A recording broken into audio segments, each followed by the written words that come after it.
a protection of knowledge. Raja Bhoj. Read and enjoy.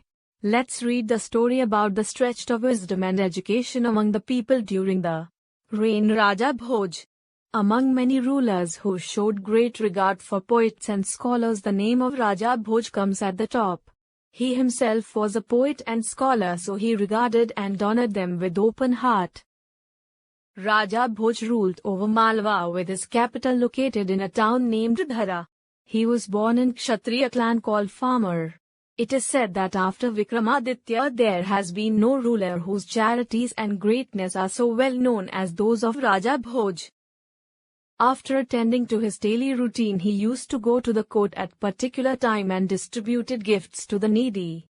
At his generosity, his minister named Rohatak tried to make him understand indirectly because he had no courage to tell him directly to stop wasting treasure. He got inscribed this line on the gateway of the court: "One must save money for the rainy day." Next day, entering the court, Raja Bhoj read it, but he could not find out who got it inscribed. Then he ordered this sentence to be inscribed: "How can the fortune come to grief?" The minister read this and had another sentence written below: "Even fortune frowns sometimes." Next day, Raja read this and had another sentence written: "When fortune frowns, even the saved up treasures are destroyed." The minister could not reply the sentence and asked for forgiveness. Besides being a scholar, he was also a hero, as he defeated many princes and extended his kingdom. In addition to Bhoj, he was given many other titles, for example, Parmeshwar, Maharajadhiraj and Malwa Chakravarti. He had established a Sanskrit Pathshala in his capital Dhara, which was named as Bhojshala. Near this Pathshala he had also built a well which was called Saraswati Koop. It was said about the well that who even drank the water of this well got the favor of Saraswati. There was not a single person illiterate during his reign. Even the poorest of the poor could read and recite Sanskrit. Once, a scholar named Lakshmidhar arrived at Dhara. There was no spare house for the guests, so Bhoj ordered one of his courtier Amartya to turn someone temporarily out of their dwelling and accommodate the guest. Amartya inquired many poor people, but no one allowed him to even enter the house. He found a humble weaver, and the icing on the cake was that he was illiterate, who could easily be persuaded to leave his house. Amartya made humble request to him to leave his dwelling for few days. Instead of giving any reply to Amartya, the weaver went to Raja Bhoj and prostrating before him he recited a poem in Sanskrit which went thus: "O king, I too write poetry, but it does not turn out beautiful. I am sure, with effort I could write beautiful verses.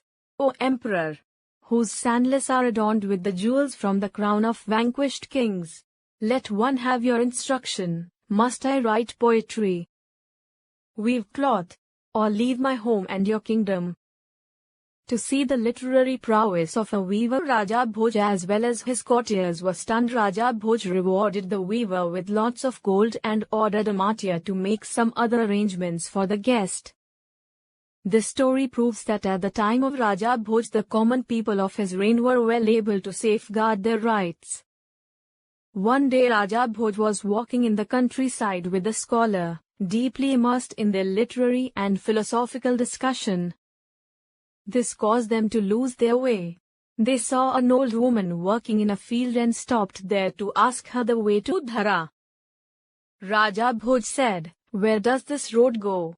"The road goes nowhere, but the people who walk on it go somewhere," replied the woman. She said to them, "Who are you?" "We are travelers," said Raja Bhoj. "Travelers are only two, the sun and the moon. Now tell me, who are you?" "We are guests," said the scholar. "Guests are the only two, wealth and youth. Tell me, who are you?" "We are kings," said Raja Bhoj. "You are not. Kings are only two, one is Indra and the other in Yama. Now tell me, who are you?" said the old woman. "We are two great ability," said the scholar.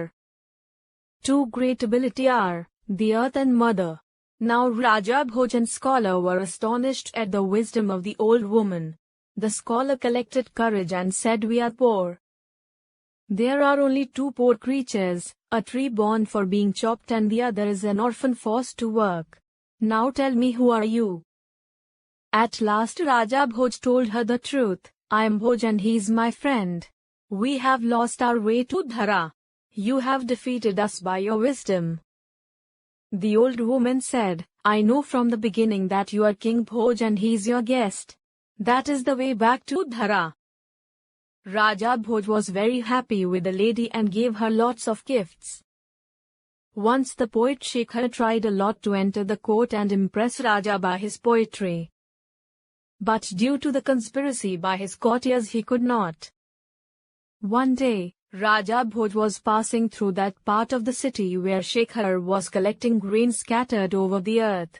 Raja Bhoj saw him and said in disdain, "A man who cannot even earn his daily bread lives in this world in vain." Shekhar said, "He who is in a position to do good but does not do so is living in the world in vain."